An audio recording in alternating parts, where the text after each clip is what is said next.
On vient chez nous maintenant. Le Québec enregistre 76 nouveaux décès. Aujourd'hui, c'est le bilan quotidien. Donc, total 4 439 décès au total au Québec depuis le début de la pandémie.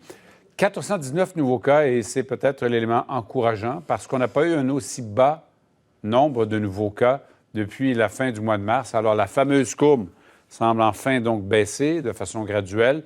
Le nombre d'hospitalisations, ça aussi, c'est une bonne nouvelle, en baisse. D'ailleurs, la Fédération des infirmières du Québec va lancer demain une offensive publicitaire. La FIC veut que les choses changent dans leur réseau. Bénédicte, TVA Nouvelle a obtenu en primeur donc cette nouvelle publicité. Oui, nouvelle campagne, Michel, qui s'appelle « Mettons fin à l'inhumain ».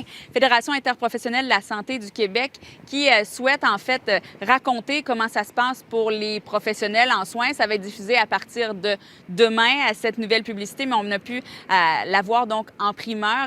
Et on y voit entre autres des images du système de santé. On y explique à quel point les professionnels en soins sont tabous, à quel point ça a été difficile et à quel point aussi cette pandémie, cette crise a révélé de nombreuses failles qui étaient là depuis un bon moment dans le système de santé. Je vous laisse tout de suite entendre donc cette publicité.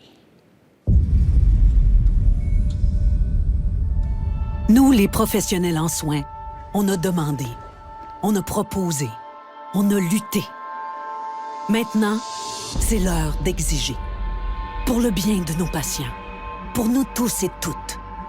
On porte le système à bout de bras depuis des années et ça doit cesser.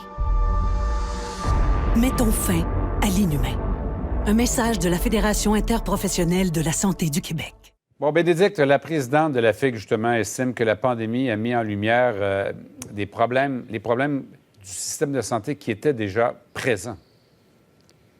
Oui, et ce qu'on veut de ce côté, Michel, c'est des solutions. On veut ouvrir le dialogue. On estime que les professionnels en soins ont droit à leurs vacances, que ce décret ministériel qui complique leurs conditions de travail, on veut que ça soit aboli. C'est ce qui a été mentionné du côté de la présidente. Je vous laisse l'entendre tout de suite.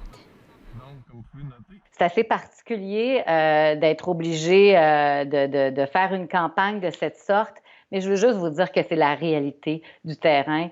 C'est les témoignages à coups de centaines et de milliers qu'on a reçus depuis des semaines.